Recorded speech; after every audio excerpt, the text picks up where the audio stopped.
नमस्कार विद्यार्थी मित्रांनो, कॅटलिस्ट करिअर इन्स्टिट्यूशन पुणे या ऑनलाईन प्लॅटफॉर्मवरती आपल्या सर्वांचं स्वागत आहे। मी ज्ञानेश्वर मगर सर। आज आपण मौद्रिक नीती आरबीआयद्वारे नुकतीच एक मौद्रिक नीती जाहीर करण्यात आलेली आहे। तसं पाहायला गेलं तर ही मौद्रिक नीती प्रत्येक 3 महिन्याने जाहीर होते। त्यातली जी काय आता 2024 मध्ये मौद्रिक नीती जाहीर झालेली आहे किंवा मौद्रिक धोरण आहे ते जाहीर झालेलं आहे, ते आज आपल्याला या ठिकाणी पाहायचं आहे। तर लक्षात घ्या विद्यार्थी मित्रांनो, जी काही मौद्रिक नीती संदर्भात जी काही बैठक झालेली आहे, ही बैठक पहा, ही बैठक 5, 6 आणि 7 जून अशी सलग 3 दिवस 2024 मध्ये, म्हणजेच मागील जी काही 7 तारीख होती, आज पाहायला गेलं तर 9 तारीख आहे, मात्र 7 तारखेला जर म्हटलं तर त्याच्या अगोदर 5 तारीख, 6 तारीख आणि 7 तारीख अशी सलग 3 दिवस बैठक पार पडलेली आहे। आणि या पार पडलेल्या बैठकीमध्ये मौद्रिक नीती जून 2024 ही घोषित करण्यात आलेली आहे। तर त्यापूर्वी मौद्रिक नीती किंवा मौद्रिक धोरण म्हणजे काय हे पाहणं आपल्याला आवश्यक आहे। लक्षात घ्या, मौद्रिक किंवा याला आपण चलन पण म्हणतो, लक्षात घ्या, चलन विषयक धोरण। मग मौद्रिक धोरण म्हणजे काय? जसं आपण इकॉनॉमिक्समध्ये जेवढे काही आपले यूट्यूबवरती लेक्चर आहेत किंवा जेवढे आपले काही बॅचेस आहेत कॅटलिस्ट करिअर इन्स्टिट्यूशन अंतर्गत, या बॅचेसमध्ये जेवढ्या काही संकल्पना आहेत, या संकल्पना आपण डीपमध्ये पाहिल्यात, तशीच ही संकल्पना आपल्याला या ठिकाणी पाहायची। तर लक्षात घ्या, मॉनिटरी पॉलिसी किंवा मौद्रिक नीती म्हणजे काय आहे? असे नियामक धोरण आहे, असे नियामक धोरण आहे की ज्याद्वारे केंद्रीय बँक म्हणजेच आरबीआय पैशाच्या पुरवठ्यावरती आपले नियंत्रण प्रस्थापित करते किंवा नियंत्रण ठेवते। काय आहे? मौद्रिक नीती म्हणजे असे नियामक धोरण आहे की ज्याद्वारे आरबीआय पतनियंत्रण राखून ठेवते किंवा पैशाच्या पुरवठ्यावरती आपलं नियंत्रण प्रस्थापित करते। मग आता पतनियंत्रणाची साधने म्हणलं तर आरबीआयच्या टॉपिकमध्ये पाहिलेले आहेत। कोणते आहेत? संख्यात्मक साधने आणि गुणात्मक साधने। या 2 साधनांमार्फत आरबीआय काय करते? पैशाच्या पुरवठ्यावरती आपलं नियंत्रण प्रस्थापित करते। मग पैशाच्या पुरवठ्यावरती नियंत्रण प्रस्थापित करणं हेच यालाच आपण काय म्हणतो? मौद्रिक नीती किंवा मौद्रिक धोरण असं म्हणतो। तर लक्षात घ्या, असे धोरण ज्याद्वारे आरबीआय पैशाच्या पुरवठ्यावरती आपले नियंत्रण प्रस्थापित करते। आणि याची 2 साधनं आहेत, जी संख्यात्मक आणि गुणात्मक साधने। याजवळ मौद्रिक जे धोरण आहे ही निश्चिती कोण करतं? पहा, मौद्रिक किंवा चलनविषयक धोरण ही देशातील आर्थिक प्राधिकरण आरबीआय, देशातील आर्थिक प्राधिकरण आरबीआय किंवा चलन बोर्ड निश्चित करते। लक्षात आलं? जर इथं अ आणि ब असा प्रश्न राहिला की मौद्रिक धोरणाची निश्चिती कोणाद्वारे करण्यात येते, फक्त तुम्ही या ठिकाणी आरबीआयला उत्तर देऊन चालणार नाही, तर जे काही चलन बोर्ड निश्चित आहे, हे चलन बोर्ड हे देखील या मौद्रिक नीतीमध्ये सहभागी असतं, हे लक्षात घ्या। पुढचा मुद्दा, तर आपल्याला लक्षात आलं असेल की मौद्रिक धोरण म्हणजे काय। आता जी काही 5, 6 आणि 7 जून या दरम्यान जी बैठक झाली, त्या बैठकीमध्ये काय निर्णय झाले? पहा, चलनविषयक धोरण समितीद्वारे 8व्यांदा बेंचमार्क दर हा 6.5% ठेवण्यात आला। म्हणजे आतापर्यंत हे 8वी वेळ आहे की जो बेंचमार्क जो दर आहे, रेट आहे, तो 6.5% कायम ठेवण्यात आलेला आहे, सलग 8 वेळा। लक्षात घ्या, सलग 8 वेळा बेंचमार्क दर आहे तो किती आहे? 6.5% ठेवण्यात आलेला आहे। हा 2 फेब्रुवारी 2023 मध्ये बदल करण्यात आलेला होता। कधी? फेब्रुवारी 2023 मध्ये याच्यामध्ये जो काही बदल, म्हणजेच हा बदल लक्षात घ्या, 6.5% करण्यात आला होता। तो फेब्रुवारी 2023 पासून ते 7 जून 2024 पर्यंत त्या दरामध्ये कोणत्याही प्रकारचे बदल करण्यात आलेले नाहीत। म्हणजे तो 8व्यांदा आहे असा दर निश्चित करण्यात आलेला आहे। याचा फिक्स इयर 2025 पहा, महागाईचा अंदाज किती वर्तवलेला आहे या धोरणामध्ये? 4.5% राखून ठेवण्यात आलेला आहे। 4.5% इन्फ्लेशन रेट या ठिकाणी राखून ठेवलेला आहे। याचबरोबर आरबीआयने जीडीपी मध्ये कोणते निर्देश दिलेत? पहा, रिझर्व्ह बँकेद्वारे स्थूल देशांतर्गत उत्पादन म्हणजे जीडीपी वाढीचा अंदाज हा 7% वरून 7.2% करण्यात आलेला आहे। आरबीआय काय म्हणते की जो काही जीडीपी आहे तो 7% सुरुवातीला यांनी निश्चित केलता की 7% राहील, मात्र देशातील आर्थिक स्थिती विचारात घेता तो 7.2% राहील असा पुन्हा तो अंदाज वर्तवण्यात आलेला आहे। म्हणजे 0.2% ने वाढवण्यात आलेला आहे। काय? जीडीपी। पण जीडीपी म्हणजे तर काय? जीडीपी म्हणजे काय? लक्षात घ्या, देशाच्या भौगोलिक सीमारेषांतर्गत एका वर्षाच्या कालावधीत स्वदेशी आणि विदेशी नागरिकांनी देशाच्या भौगोलिक सीमेत म्हटलंय, लक्षात घ्या, देशाच्या भौगोलिक सीमेत स्वदेशी आणि विदेशी नागरिकांनी एका वर्षाच्या कालावधीत उत्पादित सर्व अंतिम वस्तू व सेवा यांचे बाजार किमतीनुसार पैशातील मूल्य म्हणजेच काय होय, GDP होय, म्हणजेच काय, GDP होय, हे लक्षात घ्या. म्हणजे GDP मापन करताना स्वदेशी प्लस विदेशी व्यक्तीने देशाच्या भौगोलिक सीमेत उत्पादित केलेल्या अंतिम वस्तू व सेवा यांचे बाजार किमतीनुसार येण्यातील आलेले पैशातील मूल्य विचारात घेतले जातं. त्याला आपण काय म्हणतो, GDP, जो RBIने मागे 7% राहील असा अंदाज वर्तवलेला होता, तो अंदाज आता 7.2% राहील असा वर्तवण्यात आलेला आहे. याचबरोबर विदेशी चलन साठा, विदेशी चलन साठा पहा 31 मे 2024 पर्यंत US डॉलरमध्ये दिलेला आहे, लक्षात घ्या. कशात, US डॉलरमध्ये 651.5 अब्जच्या नवीन उच्चांकावरती पोहोचेल असा ह्या मौद्रिक धोरणामध्ये RBIने अंदाज वर्तवलेला आहे. याचवर फिक्स 2025 पर्यंत चालू खात्यातील तूट शाश्वत पातळीवरती राहणे अपेक्षित आहे. जे काही चालू खातं आहे, भांडवली खातं आहे, हस्तांतर खातं आहे, अधिकृत ताळमेळ खातं आहे, मात्र यामधले दोनच खाते आपण नेहमी अभ्यासतो चांगल्या प्रकारे, ते चालू खातं आणि भांडवली खातं. त्याच्यावरती रुपयाची परिवर्तन आहे तेही आपण पाहिलेले आहे LPG नंतरना. तर लक्षात घ्या, ही शाश्वत खात्यावर जी काय तूट आहे, ही चालू खात्यावरची जी तूट आहे ही शाश्वत पातळीवरती राहण्याची अपेक्षाही वर्तवण्यात आलेली आहे. याचबरोबर अन्नधान्य महागाई अजूनही चिंतेचा विषय राहिलेला आहे असंही या मौद्रिक धोरणामध्ये नमूद केलेलं आहे. अन्नधान्य महागाई अजूनही चिंतेचा विषय राहिलेला आहे. हे जे काय मौद्रिक नीती जाहीर करण्यात आली, या मौद्रिक नीतीमध्ये हे विधान लक्षात ठेवा. आता या ठिकाणी आपल्या एक्झामच्या दृष्टिकोनातून म्हटलं तर कोणते विधान लक्षात ठेवा, हे पहिलं विधान, तिसरं विधान, हे दोन विधानं जे आहेत, ही दोन विधानं अगदी काळजीपूर्वक लक्षात ठेवा. पुढचा पॉइंट पहा. आता मौद्रिक धोरण समिती आहे, मौद्रिक धोरण कमिटी जी आहे, या कमिटीबद्दल आपण काय पाहूया. RBI कायदा म्हणजे RBI ऍक्ट जो होता 1934चा, त्यातलं कलम 45 ZB अंतर्गत स्थापित करण्यात आलेली आहे. म्हणजे मौद्रिक नीती किंवा मौद्रिक धोरण समिती जी आहे ती कशात स्थापन करण्यात आलेली आहे, RBI ऍक्ट 1934चा त्यातलं कलम 45 ZB अंतर्गत मौद्रिक धोरण समितीची स्थापना ही 27 जून 2016 रोजी भारत सरकारद्वारे करण्यात आलेले, लक्षात घ्या. 27 जून 2016 रोजी मौद्रिक धोरण समितीची स्थापना भारत सरकारद्वारे RBI ऍक्ट 1934 कलम 45 ZB अंतर्गत करण्यात आलेली आहे. या मौद्रिक नीतीचा जो उद्देश आहे तो उद्देश काय, लक्षात घ्या, व्याजदर निश्चिती अधिक उपयुक्त व पारदर्शक बनवणे. जो व्याजाचा दर आहे तो अधिक निश्चित व पारदर्शक बनवणे.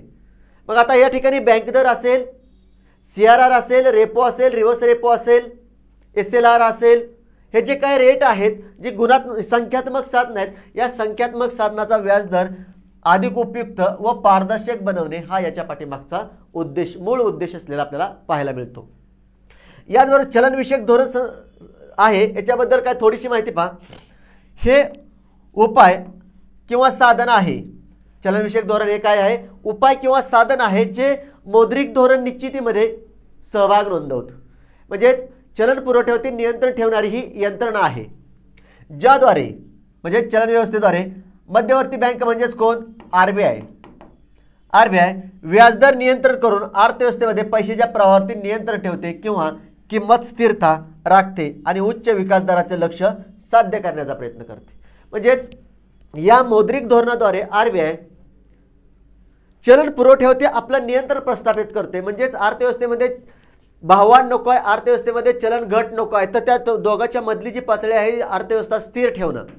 म्हणजे तेजी नको, मंदी नको, अर्थव्यवस्था कशी असावी, स्थिर असावी. अर्थव्यवस्था स्थिर ठेवून पहा किंमत स्थिरता राखून उच्च विकास दर साध्य करण्याचं लक्ष्य हे मौद्रिक धोरणाचं लक्ष्य आहे. पहिल्यांदा RBI ऍक्ट लक्षात घ्या, RBIची स्थापना, RBIचा उद्देश आणि RBIचं लक्ष्य काय आहे.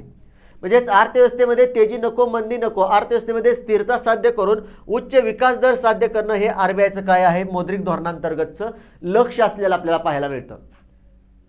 कोणतेही प्रश्न विचारू देत, सर्वांचे उत्तर आपल्याला येणं आवश्यक आहे. तर त्यासाठी बारीक सारीक जे शब्दावली आहे ती शब्दावली समजून घेणं आवश्यक आहे. लक्षात घ्या, येणाऱ्या एक्झाम असतील राज्यसेवा, आता आलेली डेट असेल 21 जुलैची, किंवा त्यानंतर येणारी कंबाईनची ॲड असेल, किंवा त्या येणारी डेट असेल आपली, अजून काय फिक्स नाही. ते जेवढ्या काही एक्झाम असतील त्यासाठी इकॉनॉमिक्स हा मुळीच अवघड विषय नाही. लक्षात घ्या, बारीक सारीक गोष्टी आणि ज्या काही कन्सेप्ट आहेत त्या कन्सेप्ट व्यवस्थित करणं आवश्यक आहे. तुमच्या कन्सेप्ट व्यवस्थित झाल्या तर संपूर्ण मार्क्स मिळून जातात. लक्षात घ्या, प्रीला जे काही 15 क्वेश्चन आहेत त्यातले आरामात 15च्या 15 क्वेश्चन ही मिळू शकतात, किंवा 14 तरी आरामात मिळतील, हे लक्षात घ्या. त्यासाठी जे काही मुद्दे सांगितलेले आहेत त्यातले बारकावे आहेत ते बारकावे अभ्यासणं आवश्यक आहे. यासाठी कॅटलिस्ट करिअर इन्स्टिट्यूशनच्या ॲपवरती लक्षात घ्या, राज्यसेवा प्री या संदर्भात बॅचेस पण आहेत, ते बॅच पण तुम्ही पाहू शकता. त्याच्यासाठी काही डेमो लेक्चर आहेत, अगोदर डेमो लेक्चर पहा आणि त्यानंतर ना बॅचचा विचार करा. पहिल्यांदा काय पहा म्हणतोय, डेमो लेक्चर पहा, की जे डेमो लेक्चर आपल्याला नक्कीच येणाऱ्या एक्झाममध्ये न्याय देतील की नाही. त्यानुसार ना पुन्हा बॅच कॅटलिस्ट करिअर इन्स्टिट्यूटचं जे ॲप आहे त्या ॲपवरती आपल्याला सर्व बॅचेस पाहायला भेटतील. तर लक्षात घ्या, पैशाच्या पुरवठ्यावरती नियंत्रण ठेवून उच्च विकास दराचं लक्ष्य साध्य करणं हे RBIचं लक्ष्य असलेलं आपल्याला पाहायला मिळतं. पुढे चलन किंवा मौद्रिक विषयक धोरण समितीचे सदस्य किती असतात लक्षात घ्या. यामध्ये 3 सदस्य हे RBIचे असतील व इतर 3 सदस्य हे भारत सरकारचे असतील. म्हणजेच चलनविषयक धोरण समिती आहे, या चलनविषयक धोरण समितीमध्ये सदस्याची संख्या किती आहे, 6 संख्या आहे. लक्षात घ्या, किती 6 आहेत. या 6 मधले 3 आहेत ते RBIचे सदस्य असतील, तर इतर 3 आहेत स्वतंत्र सदस्य हे भारत सरकार निवडतील. हे भारत सरकार. आणि एकूण जर आता 5, 6 आणि 7 जूनला मौद्रिक धोरण समितीनं जो आपला धोरण जाहीर केलेला आहे, या धोरणामध्ये सदस्य किती होते लक्षात घ्या, 3 होते. यामधले 3 होते ते RBIचे सदस्य होते आणि 3 होते ते भारत सरकारचे सदस्य होते. एकूण 6 सदस्याची समिती आहे. या जो चलनविषयक धोरण समिती पहा 4 वर्षासाठी स्थापन केली जाते. चलनविषयक धोरण समिती किती आहे, 4 वर्षासाठी जाहीर केली जाते किंवा स्थापन केली जाते. हा कालावधी पूर्ण झाल्यानंतर ना नवीन मौद्रिक कमिटी आहे ही पुन्हा तयार केली जाते. म्हणजे हिचा कार्यकाल जर म्हटलं तर लक्षात घ्या हा 4 वर्षाचा आहे. 4 वर्षाने ही कमिटी बरखास्त होईल आणि त्यानंतर ना पुढील 4 वर्षासाठी नवीन कमिटी नेमण्यात येईल. एकूण वर्षाची किती आहेत, 4 वर्ष आहेत. पुढचा मुद्दा, आता मौद्रिक धोरण विषयक समितीचे जे काय उद्देश आहेत ते उद्देश आपण पाहिलेलाच आहे मगाशी. मात्र तुम्हाला आयोगाने जो आतापर्यंत विचारलेला आहे तो मुद्दा पहा. काय आहे, पैशाची तटस्थता.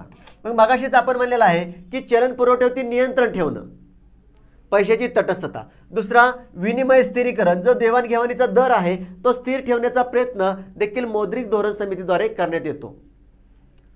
आर्थिक वृद्धी, मग पैशाची तटस्थता ठेवून आर्थिक वृद्धी, जो मगाशी आपण लक्ष्य पाहिलं मागच्या स्लाइडला ते लक्ष येतं. किंमत स्थिरीकरण आणि पूर्ण रोजगार हे मौद्रिक धोरण समितीचे काय आहेत, उद्देश असलेले आपल्याला पाहायला मिळतात. तुम्हाला आतापर्यंत 2 ते 3 वेळा याच्यावरती प्रश्न आलेला आहे, मौद्रिक धोरण समितीचे खालीपैकी कोणते उद्देश आहेत. तर लक्षात घ्या, हे जे उद्देश आहेत हे मौद्रिक धोरण समितीचे उद्देश असलेले आपल्याला पाहायला मिळतात.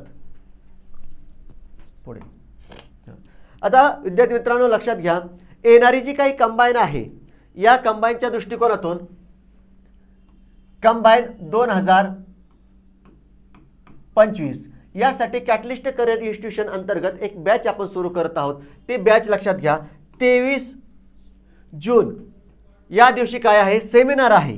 23 जून या दिवशी सेमिनार आहे आणि त्यानंतर ना डेमो लेक्चर लक्षात घ्या 24 ते 29 जून 23 ते 29 जून दरम्यान डेमो लेक्चर आहेत. या डेमो लेक्चरमध्ये तुम्ही जे काही टीचर आहेत ते टीचर कोणत्या पद्धतीनं टीचिंग करतात, येणाऱ्या एक्झामला किंवा मागील जे PYQ आहेत त्या PYQला 100% न्याय देत आहेत का, ज्या कारणास्तव आपल्याला येणाऱ्या एक्झाममध्ये 100% आपल्याला सिलेबस कंप्लीट करतील, असं या डेमो लेक्चरमध्ये तुम्ही सर्व टीचरांचा अभ्यास पाहायचा आहे आणि त्यानुसारच पुन्हा बॅचची विचारणा करायची. तर लक्षात घ्या, या बॅचचं जे माध्यम आहे ते मराठी माध्यम आहे आणि बॅचचा कालावधी आहे तो 6 महिन्याचा कालावधी देण्यात आलेला आहे. ही बॅच इंटिग्रेटेड बॅच आहे, म्हणजेच लक्षात घ्या ऑफलाईन प्लस ऑनलाईन अशी बॅच आहे.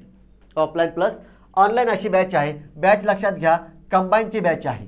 बॅच कुठली आहे, कंबाईनची, जी 24 जून म्हणजे याच मंथमध्ये सुरू होत आहे।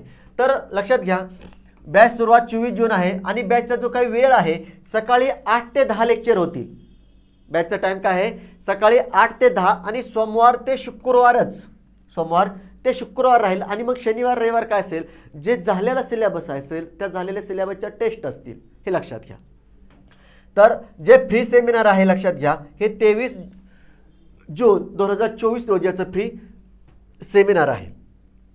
तुम्ही कॅटलिस्ट करिअर इन्स्टिट्यूशन मध्ये जो काही कॅटलिस्ट करिअर इन्स्टिट्यूशनचं जे यूट्यूब चॅनल आहे त्या यूट्यूब चॅनलवरती बॅच संदर्भात अधिक माहिती घेऊ शकता। त्याचबरोबर बाकी जे टीचर आहेत हे टीचर पण आपल्याला त्या ठिकाणी कोणत्या पद्धतीने टीचिंग करतात हे सर्व माहिती होईल। यामध्ये लक्षात घ्या पॉलिटी असेल, हिस्ट्री असेल, जिओग्राफी आहे, इकॉनॉमिक्स आहे, सायन्स आहे, मॅथ्स रिझनिंग आहे, करंट आहे। आता पॉलिटी आणि हिस्ट्री बांदा सर घेणार आहेत, जिओग्राफी राकेश गुगे सर घेणार आहेत, इकॉनॉमिक्स मी स्वतः मगर सर घेणार आहे, सायन्स आहे तो डॉक्टर पाटील सर घेणार आहेत, maths reasoning Ajit Chahal sir घेणार आहेत, तर करंट अफेअर्स आहे तर ते सोपान पाटील सर घेणार आहेत। तर लक्षात घ्या जेवढे काही तुमचे सब्जेक्ट आहेत या सब्जेक्टमध्ये एकूण क्वेश्चनची संख्या पाहिली तर 100 आहे। जास्तीत जास्त कसे आपल्याला मार्क्स मिळवता येतील हे सर्व या बॅचमधून कंप्लीट होईल। याचबरोबर जेवढे काय आपले सब्जेक्ट आहेत या सब्जेक्टचे जे काय PYQ आहेत हे PYQ तुम्हाला त्या बॅचमध्येच कंप्लीट करण्यात येतील। याचबरोबर सराव प्रश्न हे त्या ठिकाणी तुम्हाला उपलब्ध होतील आणि PDF स्वरूपात नोट्सही उपलब्ध होतील। तर लक्षात घ्या विद्यार्थी मित्रांनो 24 जून या दिवशी आपली ही कंबाईनची बॅच सुरू होत आहे। तर यासाठी ॲड्रेस काय लक्षात घ्या फर्स्ट फ्लोअर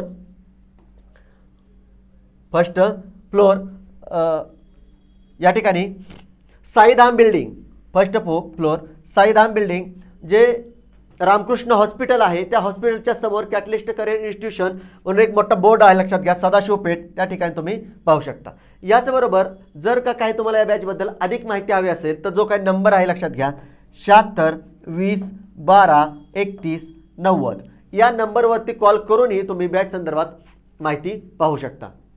तर लक्षात घ्या विद्यार्थी मित्रांनो जे काही मॉनिटरी पॉलिसी म्हणजे चलनविषयक धोरण होतं ते धोरण जे नुकतंच जाहीर झालेलं आहे ते धोरण आपण या ठिकाणी पाहिलेलं आहे।